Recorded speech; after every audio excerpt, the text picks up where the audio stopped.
A lot has happened in the last 11 days since the two of us have discussed. The Seahawks are trending upwards, the Cardinals trending downwards. Which side will break the trend? Let's discuss on this Crossover Thursday.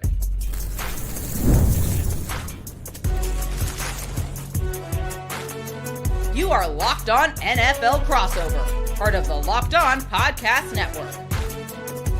Your team every day. Thursday. This is a massive Crossover Thursday. Alex Clancy, Locked On Cardinals. Corbin Smith, Locked On Seahawks.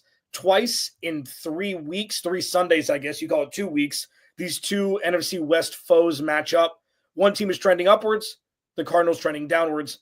Who's going to break and pretty much who's going to win the NFC West in Week 14? We'll discuss it throughout the show today. Thank you for making Crossover Thursday your first listen, free wherever you get your podcast and on YouTube.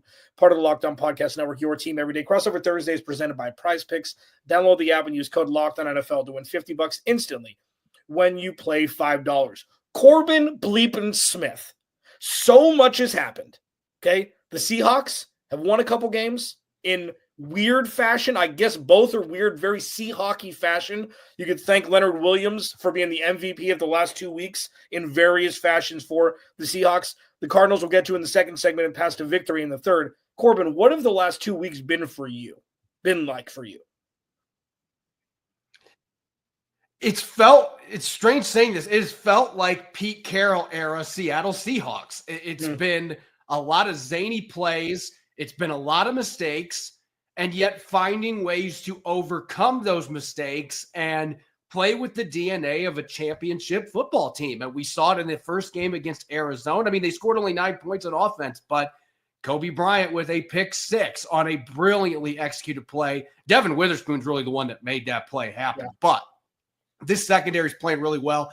Leonard Williams, look, I don't know that anybody thought 3 weeks ago that we were going to be talking about him as an all-pro. Right now, I think he needs to be in the discussion for Defensive Player of the Year, though. You look at the numbers he's put up just these last 2 weeks. There's a lot of players in the league that would like to have those numbers for an entire season. He has been phenomenal. They're getting great play from the rest of their defensive line. Their 2 linebackers, Ernest Jones and Tyree Snyder, playing really well. The run defense, it's not a mirage at this point. The last 4 games, the only team, ironically, that has given up fewer rushing yards is the Arizona Cardinals. Seattle has really been much better defending the run. They're slowing teams down. They are putting them in bad third down situations consistently, and they're not giving up explosives. No passes of 20-plus yards to Aaron Rodgers last week. It's really been about the defense. And the scary thing, and I don't know if we're going to see this offense play to their potential because I think there's still question marks about Ryan Grubb and his job as the offensive coordinator, being able to make adaptations coming from college to the NFL. But the offense has not caught fire yet like I thought they were going to, and it feels like at some point that is going to change. This team has too much talent on offense not to be able to put more points up than they are right now, and they're still finding ways to win games. If they can combine those two things, this team could be really dangerous come January. Yeah, the interesting part, just going really quickly back to the Cardinals matchup with them at Lumen Field, like the Cardinals were, aside from the pick 6, that was a 50-50 even match. It was ugly, just like we said. Everything weird happens up in the Pacific Northwest when it's the Cardinals and the Seahawks. And there was just that 1 4th down where Michael Wilson ran flat and Kyler Murray dumped it over right into the warm hands of Kobe Bryant. He housed it. Like, that was a really close game. And then you watch with the Jets, it was kind of gross.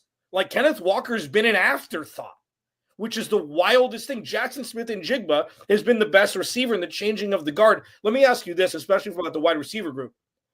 Is it now JSN WR1? Can you do that in Sharpie? I would put it 1A and 1B. I mean, I think he and DK Metcalf are both number 1 caliber receivers, and you're seeing it from Jackson Smith-Njigba. And this last week, DK Metcalf didn't have quite as many receiving yards, but he still had 2 20-plus yard receptions. Yeah. And it feels like those 2 guys now are really starting to feed off each other. And I still think there's going to be a game at some point. I don't know if it's this week, but there will be a game that Tyler Lockett's going to say, hey, I still exist. I still think Tyler Lockett is a good player. He's just now clearly the number 3 in a long and distant relationship to the other two receivers, and there's only so many footballs to go around. But there is going to come a game where a team is going to focus so much on Metcalf and Smith and Jigba that Tyler Lockett's going to show the world that he can still play. So again, though, I keep listing off all these names, Ken Walker III too, and it just makes you wonder, why can't this offense come together? They've got the worst DVOA in the NFL since week 7 on offense. With the talent they've got a good quarterback as well. It's just been mystifying. So Ryan Grubb is really the one that is catching fire, as he should, because this offensive coordinator should be able to get more out of this team than what he has been able to get to this point. For sure. Absolutely. Corbin Smith, Locked On Seahawks, at Corbin Smith NFL on Twitter, at Clancy's Corner. For me, Locked On Cardinals. Thanks for hanging out.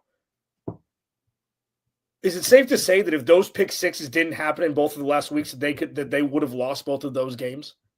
Yeah, I think it's very safe to say that, and it's because the offense has not done enough picking up the slack. Now, to Geno Smith's credit, this guy just does this week in, week out. I don't know there's a quarterback that is better in the last 5 or 6 minutes of a game than Geno Smith. He's got more game-winning drives in the last 2 years than any quarterback in the NFL. He just seems unfazed in those situations. But they don't do enough the first 3.5 quarters. And I'm not putting much of that, if any, on Geno Smith. I don't think it's Geno Smith's fault at all. Their offensive line has been horrific most of the season. They haven't been able to run the football. I will say this, though. As far as key storylines going in this game, Seattle plugged in a rookie, Satawa Lamea, formerly of Utah. They plugged him in at right guard this last game. And the third quarter and most of the fourth quarter, that was the first time this entire season where I could actually feel the offensive line was creating some push at the line of scrimmage. And Lamea was right at the center of that. There were a couple big runs for Ken Walker III in that second half where he and Abe Lucas were just knocking dudes several yards off the ball. They were dishing out pancakes with serpent butter. It was fun to watch because this offensive line has not been able to do that all year long. Lamea is going to be starting again this week, his second career start. Maybe plugging in that rookie who was a 4-year starter at Utah, maybe that ends up being the difference maker. Because, man, if they can just – all they have to be is competent running the ball. They don't need to be a top 10 running offense. But just be competent, how much pressure that takes off Geno Smith. They can get their play-action game going with the receivers they've got. That is, to me, the missing piece. If they can just run the ball adequately, this offense, I think, like I said, I'm waiting for that breakout game. Because you know the pieces are there. You've got the quarterback. You've got the receivers. You've got some quality tight ends. You've got great running backs. It's just been trying to find a way to get this thing untracked. And I think running the football effectively would work wonders for getting this passing game going. It's fascinating that we're talking about the same team just in 2 different cities with 2 different sets of players. I mean, it's pretty much like, why is the offense not working? Look at the roster, man. Why is this not working? Wake up. And it's just fascinating because the biggest story is this game. We talked 11 days ago, regardless of how the teams got here, the Cardinals have lost 2 in a row. The Seahawks have won 3 in a row. And still, if the Cardinals win on Sunday, they take the lead in the NFC West. They've got all the tiebreakers. It ensures the best record the Seahawks can have in the NFC West is 500, and it ensures the worst record the Cardinals could have in the NFC West is 500. So, and the flip side, regardless of schedule strength, which we'll talk about later, is like, this is it, right? This is the story. This is the season. It really is. I mean, this is a de facto NFC West title game. Now, the Los Angeles Rams might be sitting over there saying, hey, we've got something to say about that. But look, whoever wins this game is going to have a massive advantage with 4 games left to go. And I don't think anybody is oblivious to the fact that the Seahawks have 2 really tough games coming up against the Packers and the Vikings. Now, the good news for them, at least historically, they have not been good at Lumen Field most of this year, but they get to play both those games at home. And they did have that impressive win against the Cardinals at home. So maybe they're going to start getting the good vibes back with the 12s blaring the noise. But fans are not oblivious to that. Trust me. I've seen plenty of our listeners like, God, we need this game because look at who we've got coming up the next couple of weeks. And from Arizona's perspective, hey, our schedule, I mean, we got a Carolina Panthers coming up. Like we've got some easier games. If we can steal this one, they're going to feel a lot better about their chances to win this division. Seattle definitely needs this one with the schedule they've got coming up. Let's chat about the Cardinals next. Crossover Thursday. We'll be right back. This episode of Crossover Thursday is brought to you by our friends at FanDuel. Get ready to take the NFL action and tackle it all with FanDuel, America's #1 sportsbook, because right now, new customers can bet $5, get $150 in bonus bets if you win. The FanDuel Sportsbook app gives you everything you need to place live bets on the NFL all in one place. So when you get a hunch in the middle of the game, you can check out the latest stats, view live play-by-play, and so much more on the same page where you place your bets. Just visit FanDuel.com to join today. You'll get started with $150 in bonus bets if you win your first $5 bet. That's FanDuel.com. Hell, if you want to put a little cheese on a future for Defensive Player of the Year, if Leonard Williams' name pops up there, you can do whatever you want. It's not just a game. They've got everything under the sun for you over at FanDuel. Never waste a hunch and make every moment more with FanDuel, an official sportsbook partner of the NFL. Today's episode of Crossover Thursday is brought to you by Hillsdale College as well. Time is our most precious commodity, so don't waste it scrolling through the same mind-numbing content for hours and hours. How could you spend it wisely to improve yourself? Our sponsor, Hillsdale College, is offering more than 40 free online courses, including Constitution 101, the meaning and history of the Constitution, Introduction to Free Market Economics, The Great American Story, A Land of Hope, The Rise and Fall of the Roman Republic, and a brand new documentary-style course on Marxism, Socialism, and Communism. All of Hillsdale's courses are self-paced, so you can start whenever and tune in wherever. Plus, you can go deeper with readings, quizzes, and discussions, or just enjoy the lectures. Go right now to hillsdale.edu/lockedon to enroll. There's no cost, and it's easy to get started. That's hillsdale.edu/lockedon to register. Hillsdale.edu/lockedon. All right. Crossover Thursday. My buddy Corbin Smith, Locked On Seahawks. I mean, yikes. Like, this is it. This is everything that culminates to you. The world is in your hands if you win this game. Both teams are saying that to themselves. So thoughts Cardinals-wise, what do you want to know? And I'll let her But I love that you mentioned this late in the last segment, how these teams mirror each other. But I really want to look at the defensive side of the ball because I put the stats up on our show on Tuesday. There's not any other defense in the NFL that has been as good as the Seahawks and the Cardinals the last 4 to 5 weeks. These two teams are number 1 and 2 in nearly every category, whether it's rush defense, the Cardinals are 1, Seahawks are number 2. Passing defense, the Cardinals number 2, the Seahawks are actually number 8, but it doesn't feel like that because they have been limiting teams through the air. They've been eliminating those explosives, and they're doing it without creating a lot of turnovers. Now, not all turnovers are created equal. The Seahawks have obviously had 2 pick sixes, so that's massive. But they've only got 5 turnovers their last 4 games. That's in the middle of the pack. The Cardinals have created just 3 in that span, and yet these two teams are in the top 6 in points per game allowed during those last 5 weeks. And so it's been crazy to watch these teams, Alex, because just like the Seahawks, the Cardinals couldn't stop the run to save their lives the first month and a half when they started 2-4. Everybody was gashing them. What has changed on that front for them? Because I know they didn't go out and get an Ernest Jones or somebody like that, like the Seahawks did, to restructure their personnel in the middle of the season. What has really clicked for this run defense? And they shut Ken Walker third down. Really, everybody has, because the Seahawks can't run the ball for whatever reason. But this Cardinals defense, they have been fantastic the last month and a half or so defending the run. It has been a night and day difference. Yeah, it's been the back 7, not the front 7. It's been the linebackers and back the second and third levels of the defense with the secondary and Kazir White and Mac Wilson in the middle of the field. They've become the de facto blitz packages and run-stopping packages that can alleviate some stressors from a pass rush room, like the dictionary definition of a pass rush room that is kind of devoid of talent that's necessary to produce every week. Now, Darius Robinson, first-round pick out of Missouri, came back, first game action last week, had some pressures on the right side, only played 22 snaps. You'll see him more on Sunday, who you didn't see when they played a couple weeks ago. But it's Nick Rallis' scheme. It's kind of like, the movie Rockstar, where it's Mark Wahlberg who took over for a lead singer who then gave it to another lead singer that looked exactly the same. That's what the defense is. These blitz packages and run-stopping packages are exotic. It doesn't matter who it is. You know Budda Baker very well from his time at UW. You know him very well from the last 7 years that he's been with the Cardinals. They've got another backup dancer with Dadrian Taylor-Demerson and another Pacific Northwest product, the Wazoo product, and Jalen Thompson, and then Garrett Williams and Max Melton. These guys are starting to fuse together to be a bend, don't break entity at the second and third level. But the second and third levels are closer to the line of scrimmage than you see most teams utilize them. Because Nick Rallis and Jonathan Gannon are like, listen, there's no pass rush, and the run defense wasn't great to start the year. You got to bring everybody up, and it's got to be a bend, don't break, and they've done it pretty handsomely over the last month or 6 weeks.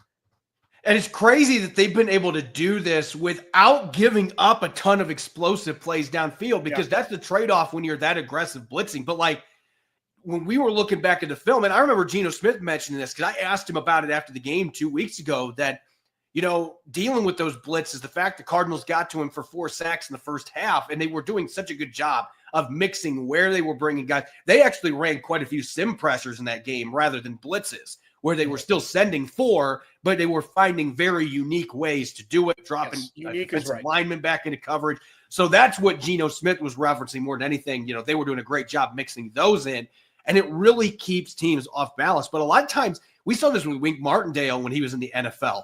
Wink Martindale had some really good defenses, but it was one of those things, live by the blitz, die by the blitz type thing. And the Cardinals have somehow, the die by the blitz aspect hasn't really been part of the equation for the most part. They have been incredibly effective at still limiting those big plays downfield. And the Seahawks are going to be trying to find a way to get that going in this game. And again, I'm just going to keep going back to it. It's that run game. This really feels like this is the difference for both these teams in this game. The run defense and the run offense. It feels like that is going to be what decides this one. Yeah, you know, it's interesting. Just really quick, going back to what you just said, like Monty Alford and Jonathan Gannon and Nick Rallis have a type of DB, ones who like to hit people, something that the Cardinals haven't really had. And if you have guys like that who can make open field tackles one-on-one against a backer, against a wide receiver, whatever it may be, a tight end, it allows the lack of explosivity from the opposing offenses. If you can just tackle the first person that you see, you're not pushing guys out of bounds. You're not CB1s who don't want to get their hands dirty. These guys get drafted because they want to be physical in the run game, in the pass game, whatever it is. And you're starting to see it in spades, with like a cohesive unit on the back end. Now, I agree with you regarding the run game. The one little wrinkle that I will give, and I talked about this yesterday on my show, is I think it's time, with the emergence of Michael Wilson, who's wide receiver 3 for Seahawks fans that don't know, out of Stanford, he catches everything that's thrown to him. So what I'd like to see is maybe a little bit more pass heavy, but not down the field necessarily, more of an extension of the run game, more 3-5 yard ins, things like that, moving the ball down the field to where it forces the Seattle's defense to lighten the box a little bit, which would allow more explosive plays from the run game, as opposed to, halfback off tackle, halfback dive, first down every time, mixing it up a little bit, and not even in play action. Like, listen, we're throwing the ball on first down. We're throwing the ball on second down. Death by 1,000 cuts like that is a wrinkle that I'd like to see, because it's not just so dictionary definition of, this is a run-first team who's going to run play action, then find the tight end, then find Marvin Harrison Jr., and maybe take a couple shots. Like, while that's what they've been, there's a little added wrinkle that they haven't tapped into yet, and it's absolutely necessary if they want to level up and win the NFC West. And it's playing time now, baby. Like, this is it. This is for the crown on Sunday. So you got to show something to Seattle they haven't seen yet. You mentioned some of those new wrinkles, the ideas that you've got there. Yeah. But this is the Cardinals offense before the bye week was rolling. I mean, they were putting a lot of points on the board. And then ever since the bye, I mean, Minnesota, you get 22 points, and the Vikings have not given up a ton of points this year in most of their games. They've been pretty respectable on defense. But to see this offense since the bye week, the way that they're performing, what are you seeing right now that looks different from when they were on that 4-game winning streak? And how do you see them getting back to what was working for them? Yeah, that's a good question. And the reason was, so that was like the Tarantinoing of it. That was the final scene. And what I just explained was how we got to there. It's field goals, not touchdowns. That's the only difference. They have not been able to score. I think they were 16 for 16 in goal to go with touchdowns to start the year. And they're having trouble now. And I think part of the reason why is, and the wrinkle that I mentioned that to piggyback on it is, the nobody saw Kyler Murray tucking it their plays have been non-existent. You just need one. You need one a game. We talked about this 2 weeks ago. You need one to remind opposing defenses, oh, that's right. He can do that also. And now you have to have an extra spy, maybe have a backer spy instead of a safety. It changes the landscape of a defense when everybody's like, run, play action, take a shot. It's like, oh, wait, Kyler Murray for 12 on 3rd and 6. And I think part of that is the catalyst. Like the lack of that happening is more of a reason why they can't get in the end zone now, because they're able to move between the 20s without real issue. They did that last week, but they're kicking field goals and not scoring touchdowns. And that's the biggest difference. The offense is the same. They just need to find a way to get back in the end zone. I think it's a little bit of his play calling, a little bit it's on Kyler Murray. And they need to step up in the biggest of moments, and they haven't the last 2 weeks. So hopefully they can at home at the confines of State Farm Stadium when we're looking at the NFC West crown here in the balance. Path to victory. Corbin and I have talked about it, over the last, 50 minutes from 2 weeks ago and then now. But this is winning time. Which team will get a win and take a dominating lead atop the NFC West? I know that the Rams may have something to say about that, but we got about 10 minutes left, and I don't know what's going to come out of our mouths. Locked On Crossover Thursday, Corbin Smith, Alex Clancy. We'll be right back.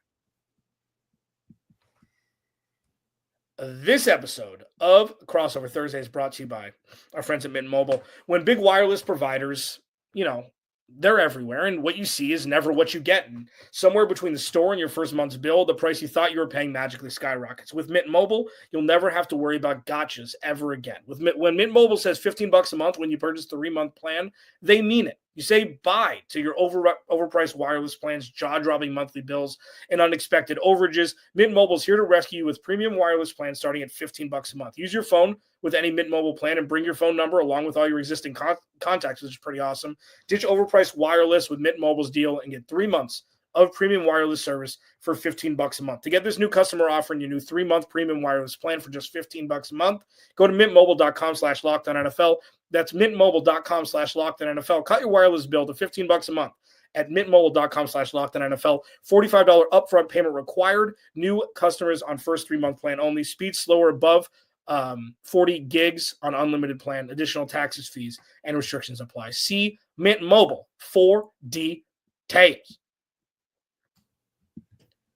All right. I mean, I don't know, and I'm not going to speak for Corbin Smith at Corbin Smith NFL, Locked On Seahawks, but for me, and this is including the 2021 Ponzi scheme season with Cliff Kingsbury when they went 7-0 and 10-2, this is the most important game of Kyler Murray's career. The reason why I say that is, and I'll just go to pass to victory first, the reason why I say that is things are lining up, maybe a year early, and also there's no excuses. There's no outside reasons. He's got all the offense he needs. He's got the best offensive line he's had probably in his life, and the defense is playing out of their shorts. This is a game that may be a pick'em game. This is a game that Kyler Murray needs to take. If Kyler Murray shrinks, for lack of a better phrase, if he plays very small in this game and the Cardinals lose in some sort of fashion that is even anywhere close to convincing, I promised my everydayers that I will have uncomfortable conversations about Kyler Murray at the end of the season. This is the flashbulb memory that people will remember for the 2024 season for the Arizona Cardinals. Win, high note. Lose, uncomfortable conversations. And that doesn't mean their season's going to be over, but you can have the opportunity to go take a division crown or division lead after losing 2 games and the team you're playing had just won 3. It's a very rare air that the Cardinals have the opportunity to grasp. And it's on Kyler Murray being the most important game of his career, 6 years in. You and I are on the same tangent because to me, this is the biggest game of Geno Smith's career because Geno Smith has never won a division title. He did lead Seattle to the playoffs 2 years ago. They almost made it a year ago. Just missed at both seasons 9 and 8. They have not been able to get to double-digit wins. They have not been able to climb to the top of the division. The 49ers had all these injuries, and they have not been the same team. The Rams are a 500 outfit, and they've been very up and down. The Cardinals, they have been pesky, but they've also lost some games they probably should not have lost. Like, this is your year to do it, Geno Smith. And there are so many fans out there. And listen, I don't agree with a lot of the narratives because I think Geno Smith is a really good quarterback. I think when you turn on the tape, he looks a lot better than the numbers that you see on a stat sheet, at least with the touchdowns interception ratio. He's got a really bad offensive line in front of him, at least most of this year has. And he has found ways to still be really productive and be the number 3 passer in the NFL at this point. But if you want to silence those remaining critics, win this football game and take what ultimately is a 3-game lead over the Arizona Cardinals, because you've got the 2 wins. You swept them. You have the better record ultimately in the NFC West, or at least you're leaning towards that. If you want to go take that division and you want to show this team, I mean, it's a different situation than Kyler Murray. He's got a couple more years on his contract. Geno Smith's got 1 year in his deal after this, and he's 34. So if Geno Smith wants to show the Seahawks, hey, I can be your guy the next 3 or 4 years. Like, I am your franchise quarterback. You need to win an NFC West championship, and it starts with those red zone possessions. You can't be telegraphing balls to Garrett Williams in the end zone. He has been so good until they get inside the 20. I don't think all this is on him. I think the play calling has been a big problem, but this is a critical game for Geno Smith and this offense in general. Ryan Grubb as well. Hey, Ryan Grubb, do you want to coach a second season in Seattle? Start getting some performance out of the players that you have to what they are capable of. And if you can do that, look, I'm not exaggerating here, and I'm sure, Alex, that you would probably agree with me on this. With the way the Seahawks defense is playing right now, if this offense could come anywhere close to playing like it's capable of, there's not a team in the NFC that would want to play them in January. I truly believe that. But you've got to start proving that on the field, and whether fair or not, it starts with number 7 under center. So you can really say this is a huge game for both quarterbacks for different reasons. Yeah, and the beauty of an opportunity like this is both teams are going to be going full steam ahead, locomotive downhill, no restrictor plate, no brakes. Because it's not like, oh, if the Cardinals lose this game, then the Seahawks have inched closer, and then there's 2 games left. This is it. You're going full steam ahead at each other, take the crown, and then go win games. I mean, the Cardinals have more winnable games, quote unquote, in the NFL than the Seahawks do, but this would be detrimental to the Cardinals if they lose this game. I think, I don't think this is fear-mongering. I don't think it's anything of that ilk, even though they're playing lights out compared to what people expected in 2024 when 2025 was a target with all the money they have and, and the lack of talent they have defensively on the roster. Like, this is so imperative to rewrite a script about Kyler Murray. He's the most polarizing. I've been in sports media since 2011 in Phoenix. I've never seen a more polarizing character among the fans than Kyler Murray. Like, it's not even close. It's not even he's a quarterback. It doesn't matter. I've never seen something more polarizing. Geno Smith has won big games. Kyler Murray hasn't recently.